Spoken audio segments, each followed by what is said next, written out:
come in. Welcome. I'm E.G. Marshall. Welcome to the fear you can hear. Welcome to the world of terrifying imagination. We are about to bring you a tale of magic. What a word, magic. What do we mean by magic? What are we thinking when we say something is magical? Why, only that we do not understand how it came to be, or even what it is that came to be, or, for that matter, if it ever really did come to be. I was standing between the windows, those two big windows, you know, the ones with the great pier glass in between, and I was looking straight ahead, so I can't say that I saw the door open because I didn't. But all of a sudden there was this terrible confusion. Men jumping from their chairs, some looking frightened half out of their wits, others with expressions of joy and anticipation, some of them crying out. Was it horror? Was it surprise? Was it delight? I couldn't tell. It was all mixed up.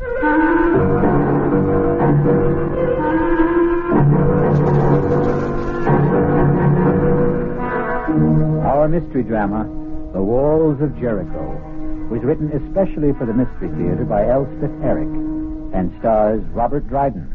It is sponsored in part by Anheuser-Busch Incorporated, brewers of Budweiser. I'll be back shortly with Act One.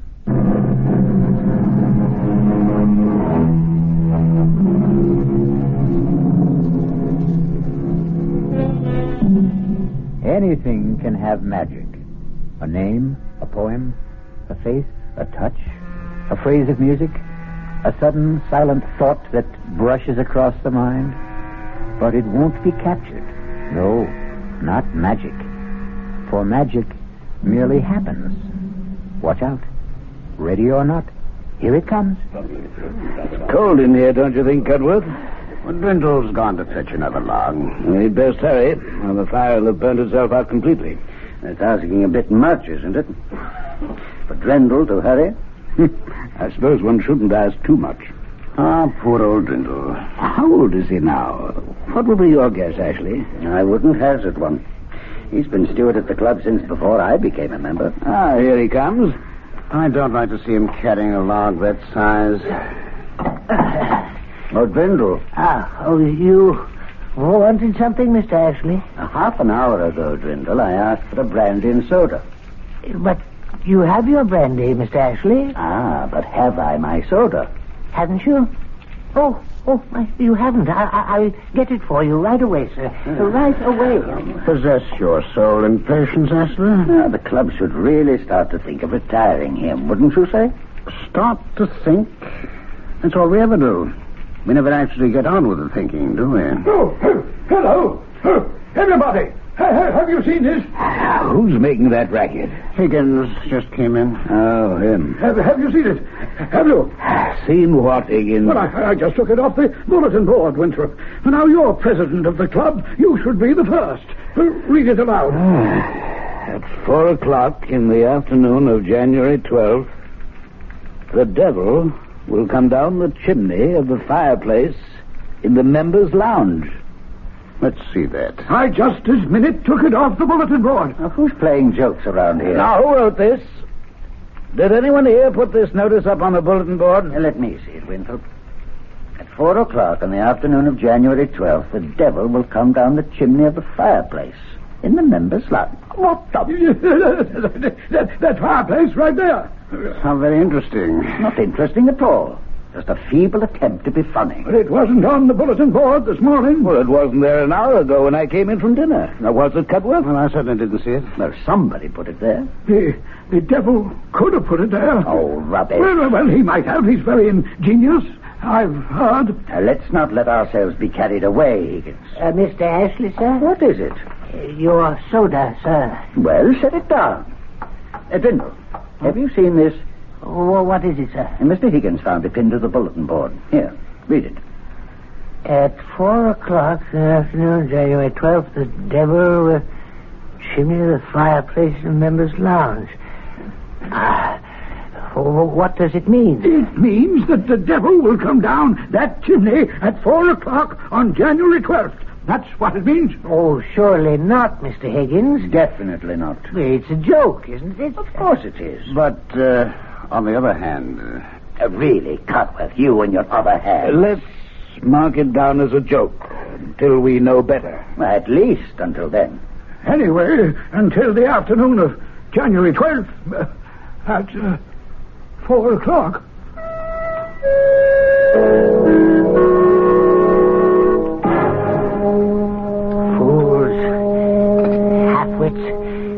Come to the table. Boobies, every one of them.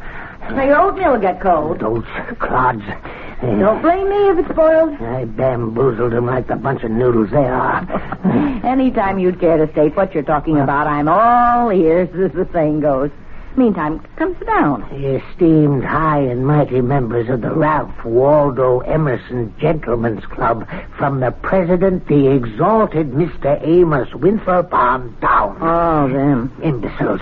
Now, you didn't go making trouble, did you? That remains to be seen. Because they're just waiting for an excuse to give you the sack. You're not so young anymore. I know that, Martha. And not always strictly teetotal on the job, I suspect. I'm never drunk. Well, a man needs to be a little elevated to spend 10 hours a day with those Back Bay snobs, but I flim-flammed them. Now, look here, Timothy Grindle. Don't you go doing anything to raise the hackles on those gentlemen. Nincompoops. Because if they should give you the old heave-ho, you know where you'd wind up, don't you? Right here at home with me, and I won't have that. They're not about to fire me, not right away. As a matter of fact, it's I who may have lighted a small fire under them. And they should be starting to feel the heat of it soon now. Very soon. Timothy, what have you done? Oh, nothing very much. I only posted a notice on the bulletin board, that's all. What kind of a notice? A modest little notice stating that on January 12th at 4 o'clock in the afternoon, the devil would descend the chimney of the fireplace in the members' lounge. You said the devil? You should have seen the excitement, especially Mr. Higgins. Oh, he's such an emotional little man. You invoked the name of the devil? No, I did no such thing. You summoned up the devil? No, I played a joke on those superior snobs who've been taking me for a joke all these years. That's all I did. Oh, once you summon up the devil, Timothy, it's not so easy to send him back where he came from. Will you stop it, Martha? I only want to make them worry. Those fine gentlemen who've never had a care in the world since the day they were born. Worry? How? About what? Worry. Will he come down the chimney? Oh, they'll worry from now to the 12th of January, and I'll be there 10 hours a day to watch them worry. And if his satanic majesty does come down the chimney, what then? Oh, he won't. He won't. I wrote the notice myself, and old Beelzebub didn't dictate it either, if that's what you're thinking. No, I'm thinking you've started something, Timothy, that he won't be able to stop.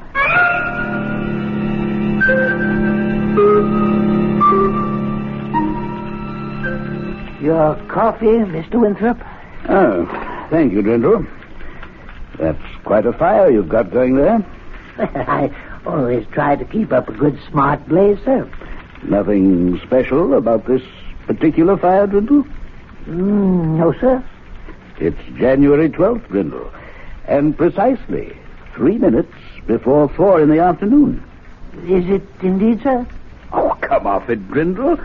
Surely you're not indifferent to the heralded appearance of the Prince of Darkness down the chimney? Well, it's really no concern of mine, Mr. Winthrop. No, the membership doesn't share your aplomb, Grindle. Lounges filled to overflowing.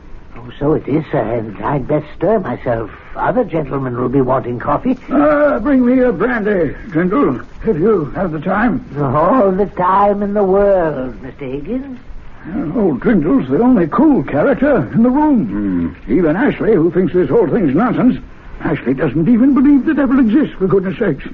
Well, he's still been sitting on that little hassock by the fireplace since noon. I tried to get him to lunch with me, but he wouldn't budge. Oh, suspects a trick, no doubt. What do you? Well, it is possible, I suppose. But who'd want to play a trick like that? I mean, even if someone wanted to, how'd he go about it? Now suppose something, or someone, descends that chimney at 4 o'clock, as I am firmly persuaded he will. Who or what could do that? There's a great roaring fire going. Eldrin will saw to that. Well, suppose someone with a perverse sense of humor should toss a dummy down the chimney. We'd find it afterwards. Oh, none of it was reduced to ash. But something would remain. It couldn't all burn up. Am I right? Well, ask Cudworth. He's the brainy one. Gentlemen, all prepared for the big moment? Hello, Cudworth. Only the devil himself could survive a trip down that chimney. Am I right, Cudworth? I'd say so, yes. It's nearly time. Nervous? Well, I don't know what to think. I mean, I don't know what to expect. The whole thing is nerve-wracking. Positively devastating. It's time. What's that? It's him. The devil himself. He's there. See him? There he is. There is certainly something there. Someone. Oh, it's the devil. It's old Harry, the devil. Is it really the fiend? Look at him, standing in the flames. He's laughing. Is he really laughing? Oh, that old serpent. Look at him. He's gone. No, he's not. He's still there, in the flames. Laughing in the flames. He's... Well, now he's gone. Well, that was quite an experience. Yes, it was. Oh, it was the most wonderful thing that's ever happened to me in my entire life. Oh, really extraordinary. Well, now, are you all satisfied? What do you mean by that, Ashley? His Satanic Majesty failed to put in an appearance. Of course he put in an appearance. You didn't see him? Now, don't tell me you did. Of course we did. He was all in black, head to toe. No, he was dressed in red. Black and red, I thought. Well, he had red hair. You couldn't see his hair. He wore a I cap. saw his hair. It was sort of waving in the flames of a draft or something, but it never caught on fire. I distinctly remember noticing that. He wore a cap. You couldn't see his hair, and his mustache was black. No cap. A cap and a big black cape. He kept his cape around him all the time he was standing there. Yes, but the cape was red, a very bright red. Now listen to yourselves. Listen, will you? You all saw him. You all say you did. But each of you saw something different. Red cape, black and red cape. Why, it's ludicrous. It is not ludicrous at all. We were all overexcited, all worked up over this thing, and maybe our accuracy, our powers of observation were impaired. That's possible. Except, I know, he wore a big black cape. Beg pardon, Mr. Higgins? Yeah, don't bother me now, Rindle. Your brandy, sir. Now, Brindle, settle this argument for us, will you? What was the devil wearing? The devil, sir? What was he wearing when he came down the chimney? I wouldn't know, sir. I was not in the lounge. I was fetching Mr. Higgins' brandy. Did the devil make an appearance, sir? How then was the devil dressed? Oh, he was in his Sunday best. His coat was red and his breeches blue. And there was a hole where his tail came through. Those charming lines were written by Mr. Robert Southey at the turn of the century. But not our century. No, 100 years before. Clearly, the devil had time to acquire a new suit of clothes. We'll be back shortly with Act 2.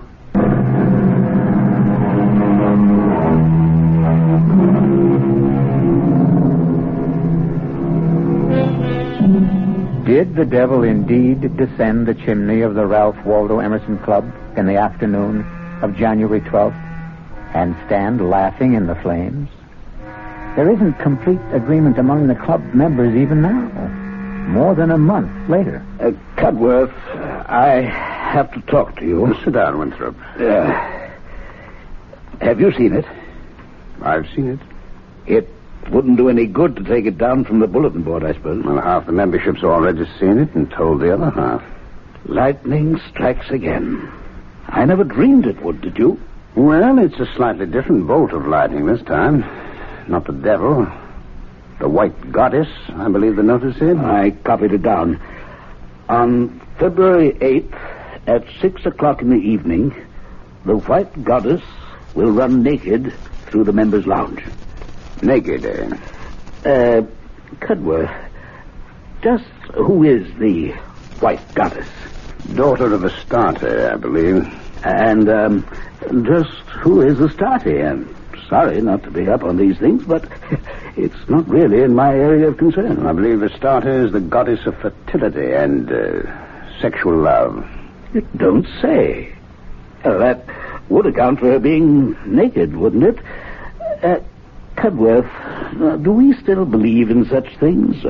Goddesses of sexual love? Why shouldn't there be such a goddess? And why shouldn't she have a daughter? And why shouldn't the daughter be called the White Goddess? You don't believe she'll run naked across the members' lounge, do you? I didn't believe the devil would come down the chimney. But you did see him, didn't you? Yeah? Or something that looked very like him. Assuming, of course, I know what the devil looks like. Cudworth, I saw his horns. Did you indeed? Have you seen it? Have you seen the notice? Yes, we've seen it. Do you know that members are pouring in from all over the country? Oh, no. Members that haven't been inside the club in 20 years. We can't even begin to put them up. Half of them are stopping at hotels. Oh, heaven help us. Oh, cheer up, Winthrop. There's a chance the White Goddess won't show. I don't know, Cudworth. I have a sinking feeling that she will.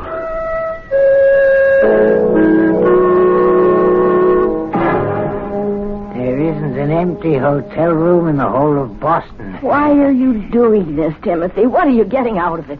I'm getting something off my own back, that's what. I'll never understand you. You haven't up to now, that's for sure. Playing jokes on people at your age. It's no joke. Well, I don't know what else you could call it. It's a plot.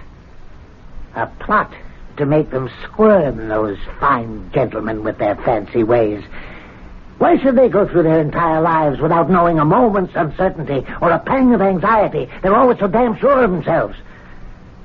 Well, they're not sure any longer. They're divided amongst themselves already on the subject of the devil. I hear them jawing away about it in the lounge. Was he there or wasn't he? What did he look like? What did he wear? Mr. Higgins says red. Mr. Winthrop says red and black. Mr. Cudworth says nothing at all, just looks wise. And Mr. Ashley says the devil never came down the chimney at all, so they're every last one of them crazy. I tell you, their chatter and their argument was driving me right up the wall. But I put a stop to it, all right. And just how did you manage to do that? By putting up the notice about the White Goddess. That's how. Now they're all talking about her. And when is this White Goddess making her debut? 6 o'clock tonight. And is she coming down the chimney? No, as the notice says, on February 8th at 6 o'clock in the evening, the White Goddess will run naked through the members' lounge. Where will she come from? How should I know? I only wrote the notice. But I think it would be nice if she came in through the main door and went out through a window.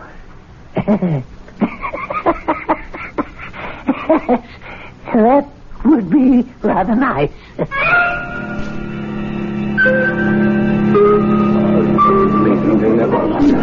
And the room is filling up. It's amazing.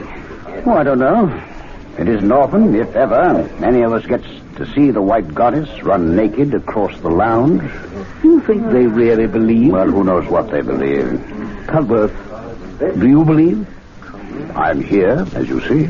I suppose that's the only possible answer. Well, it's the only one you're going to get. Do you believe, Winthrop? Like you, I'm here. What's the time? Time. Cudworth, you always have the right time. Mr. Higgins, the clock on the mantel is exactly right. 2 minutes to 6. Mind if I sit down? We've been saving this chair for you, Higgins. Oh, that's nice of you. Well, the lounge is pretty well filled up, isn't it? Bursting at the seams. Oh, I've been studying all about the White Goddess. Daughter of Astarte, who in turn is the goddess of fertility and sexual love. Oh, you knew that. Cudworth told me. Cudworth, you really do know everything. On the contrary, I know very little. Well, you've always seemed to me to know everything. That's because you know less. Mind if I join you? Well, there's no place to sit, actually. Oh, what a pity. Well, you could sit on the floor. No, how would I look sitting on the floor when the white goddess comes running across the lounge? No, I think I shall join old Drindle over by the window. And perhaps he'll fetch me a brandy. No, you haven't time. It's nearly 6. Oh, you mean I might miss her goddessship? Oh, my, that would never do. Oh, Jesus. That ass doesn't believe she'll appear. Well, why did he bother to come here at all? Because if he doesn't believe, neither does he disbelieve. Just look at him, laughing and joking with Drindle. Well, that's probably the first time he's ever spoken to Drindle, except to give him an order. You could say that about most of us, myself included. Yeah, Drindle's getting old. Poor old Drindle. It's time. The time has come.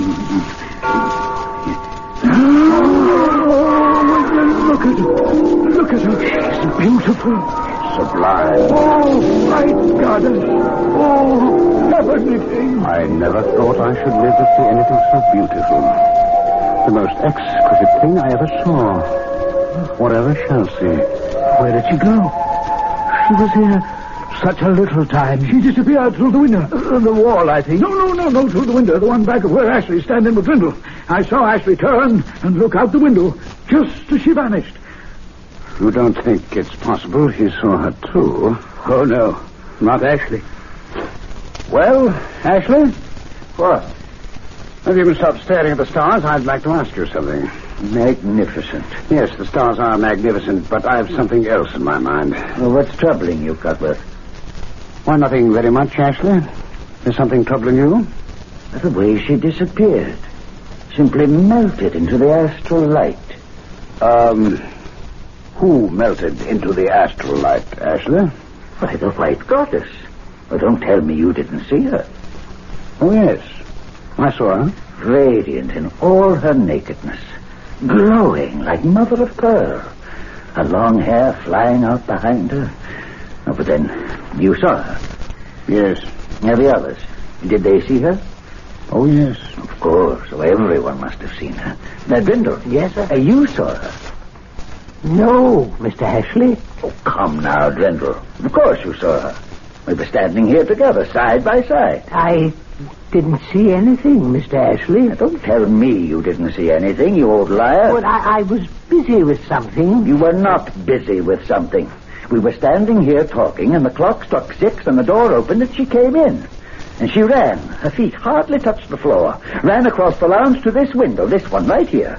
Why, her shoulder brushed mine. I felt it. My left shoulder.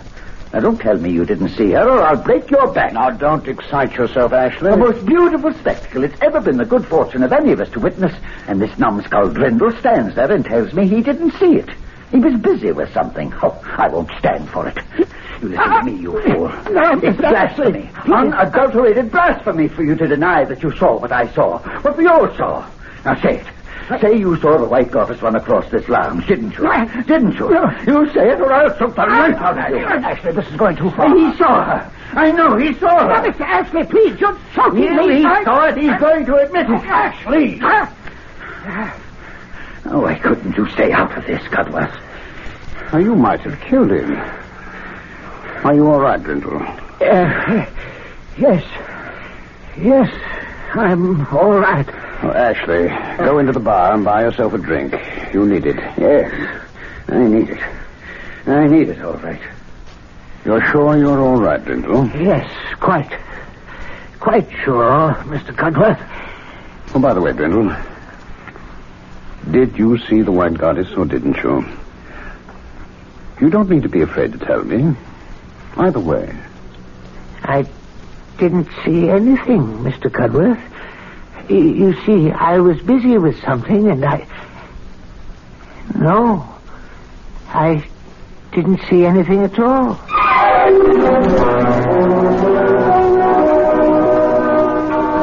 Well, I think I must be getting on home. Yes, it's been quite an evening, isn't it? Right at evening. A never-to-be-forgotten evening. Beautifully put, Ambrose. Well, come along. I'll drop you off. Thank you. So long, everyone. Night all. Oh, wake up, Ashley. Yes, I'll wait for you. Well, Cudworth? A never-to-be-forgotten evening. Well, at any rate, one I'll never forget. I fancy none of us will ever forget. You leaving now? No, I'm going to stay until the room's cleared. It's about cleared now. Nobody much left? I want to speak to old Brindle. He doesn't look too happy. That was quite a going over Ashley gave him, wasn't it? Looked that way. Ashley can be a rough man. Can't he, though? Well, I'm off for home. Night, Winthrop. Night, Cudworth. A never-to-be-forgotten night. Oh, Brindle. Yes, Mr. Winthrop. May I speak to you for a minute? Oh, yes, of course, Mr. Winthrop, of course. You all right? Perfectly all right. I couldn't help noticing you and Mr. Ashley seem to be having an altercation of some sort. Mr. Ashley was angry, sir, because I wouldn't say I saw the White Goddess.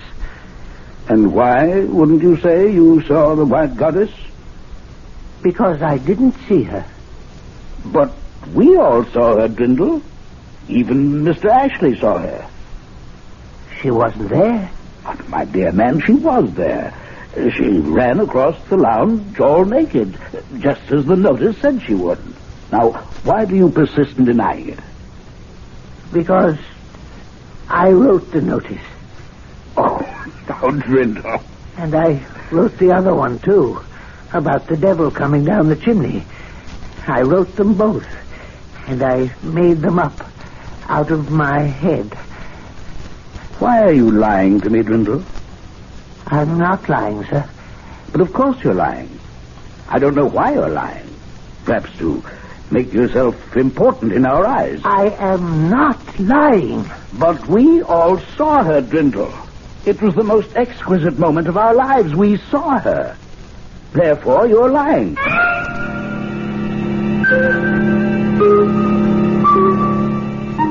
All minds are little.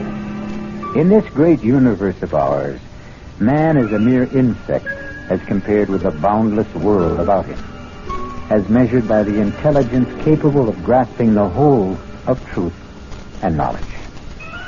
Yes, Virginia, there is a White Goddess. We'll be back shortly with Act 3.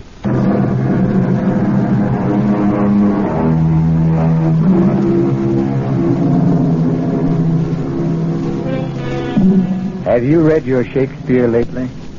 If you have, you'll remember Hamlet's observation to his friend. There are more things in heaven and earth, Horatio, than are dreamt of in your philosophy. If you haven't read your Shakespeare, now for the third act of The Walls of Jericho. Come eat your breakfast, Timothy. It's on the table. It's ridiculous. It's absolutely absurd.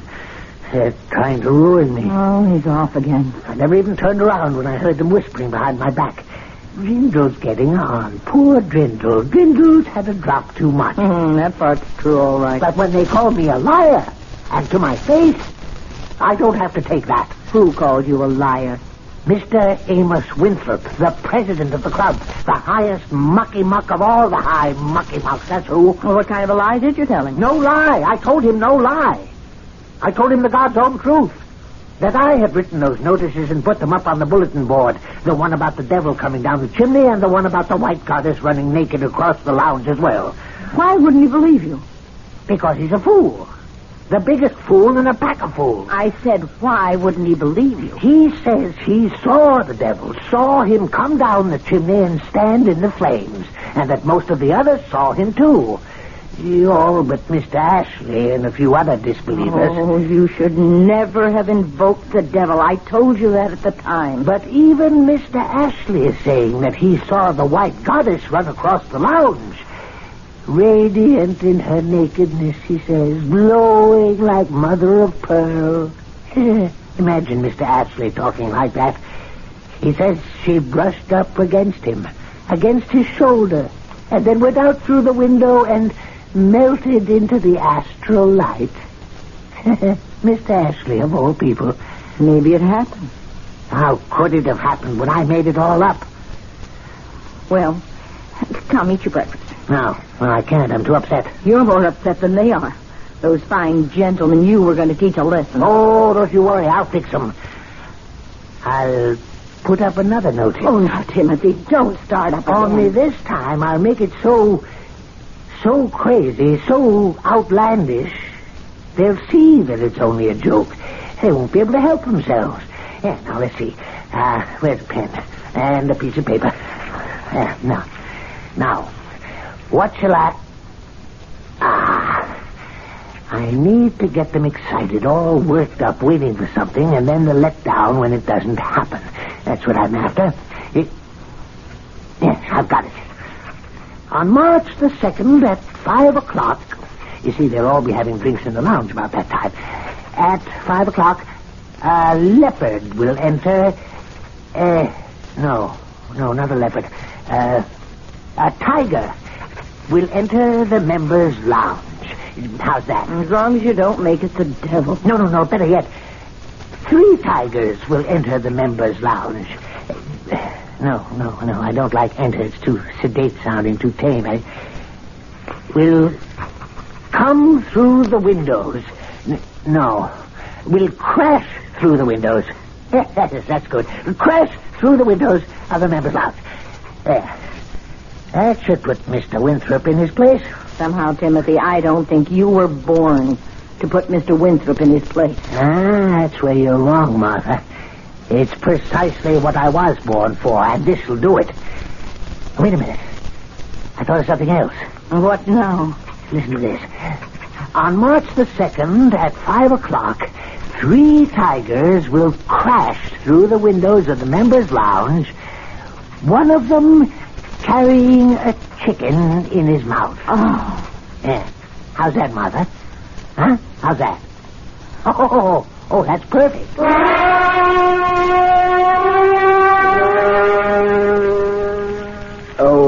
Grindle. Mr. Winthrop, yes, sir? Stir up that fire, will you? Yes, sir. That's fine. Would you like another log, sir? No, that'll do it, I think. Weather's letting up a bit. Yes, it seems to be. You're in the club a bit early today, sir? Yes, a bit. Why, yes, it's only a little after 4. Are you waiting for the tigers, sir? How's that? I just thought perhaps you might have wanted to be the first one on hand when the tigers crashed through, that's all. You're being impertinent, Dwindle. It's very unlike you, Dwindle. Is it, sir? Same as you're lying. It was unlike you to lie to me. Yeah, I suppose it was. You know it was. Now, you're not going to tell me the latest notice on the bulletin board was also your invention, are you? I'm not going to tell you anything, Mr. Winthrop. Well, I'm glad to hear that. I'm sure you'll agree that it's not my place to tell you anything. I most certainly and emphatically do agree. I thought you would. Not that I'm certain that the 3 tigers will crash through the windows. No, I'm not certain at all. It's absurd on the face of it, isn't it? Most absurd. 3 tigers.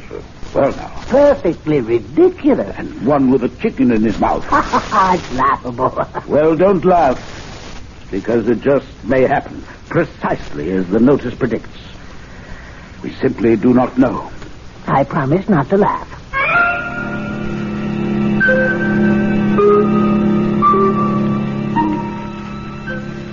Nervous, Cudworth? A few flutters. It's the uncertainty, of course.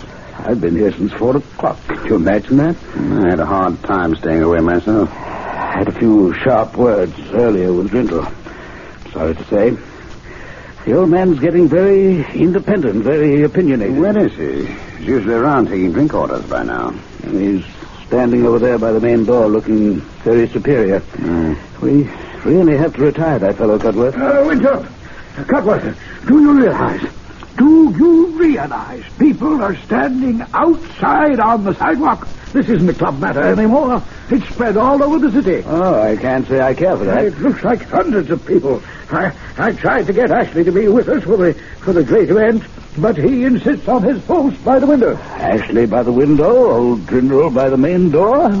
Well, we're well covered. We should be quiet. It's time. I don't think our conversation will either deter or encourage the tigers. Yes, all the same. You quiet.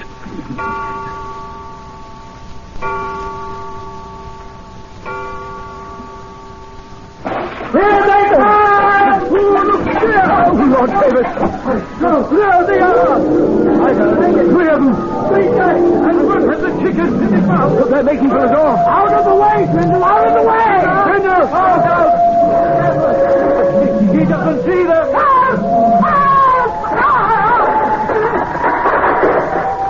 Cudworth, did they... Is he... Don't look, Winthrop. Better not look. Is Grindle... to the tigers getting? I don't know. Well, here's Ashley. Maybe he knows something. Ashley, what happened? Oh, Drindle's dead. Oh, no. How did it happen? Heart attack, apparently. Not the tigers? There isn't a scratch on him. They simply jumped over him, knocked down the big door, and disappeared. Old Drindle never believed in the tigers. Oh, is it conceivable he didn't see them? Oh, he saw them all right. Well, how can you be sure? Well, don't you remember, just before the tigers reached the door, he called for help. He saw them. He called for help. And he died. Of fright, do you think? Can you think of anything more frightening than the sight of something you never believed in coming to get you?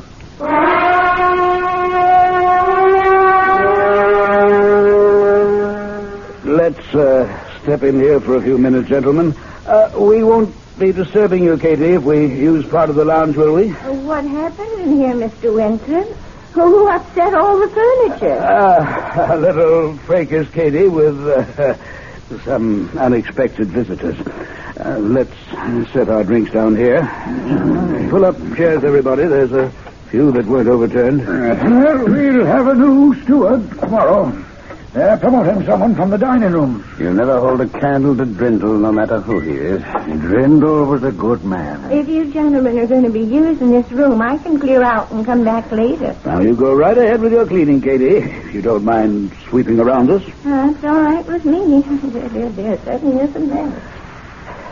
Gentlemen, I asked you to meet with me here because I have a confession to make. And I'm sorry I didn't tell you before, but... well, I didn't. But now I must. After the incident of the White Goddess, gentlemen, Brindle told me that he himself had posted those notices on the bulletin board. Brindle? The one about the devil? And the White Goddess, that one too? I didn't believe him. After all, we saw the devil, most of us, and we all saw the White Goddess. And to believe Drindle would be to admit that he had the power to summon them up. What about the three tigers? One with a chicken in his mouth? We saw them too. And in all probability, so did Drindle. And the sight killed him. Is it possible that a man like Drindle had the power to invoke such things? Well, I must now concede that he did. There I must take issue with you, Winthrop. Drindle only put up the notices.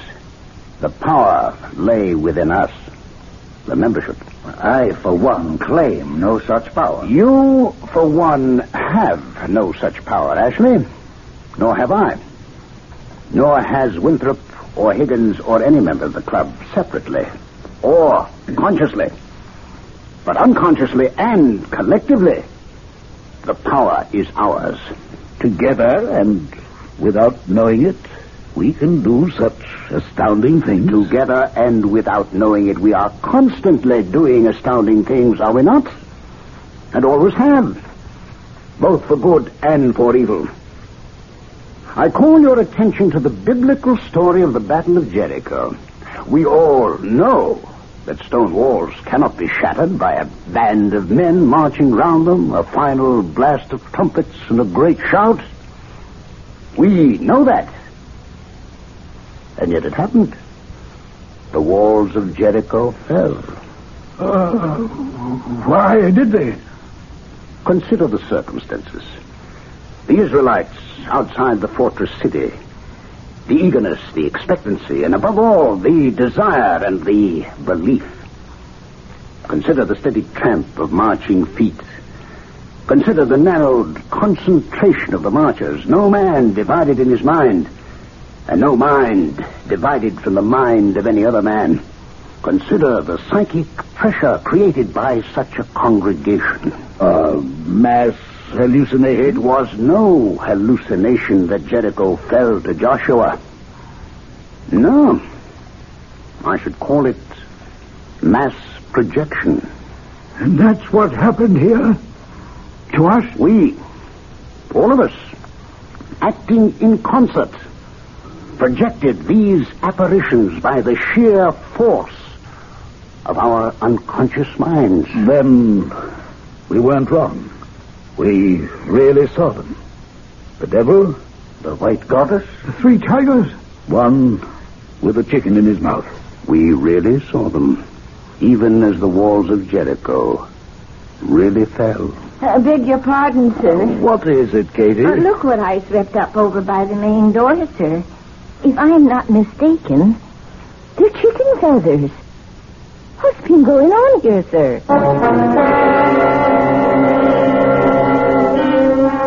And so ends our tale of magic. A magician performs his tricks. We are delighted and applaud because we cannot comprehend how he did them. But what if the magician himself cannot comprehend? I'll be back shortly.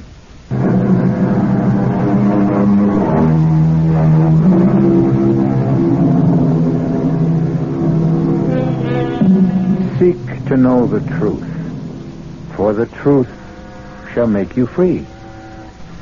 I believe that, but it's a long search and a weary one.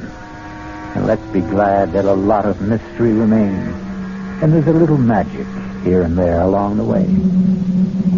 Our cast included Robert Dryden, Mary Jane Higby, Ian Martin, Ralph Bell, Guy Sorrell, and Sidney Walker. The entire production was under the direction of Hyman Brown. Radio Mystery Theater was sponsored in part by the Kellogg Company, makers of Kellogg's Special K cereal. This is E.G. Marshall inviting you to return to our Mystery Theater for another adventure in the macabre. Until next time, pleasant dreams.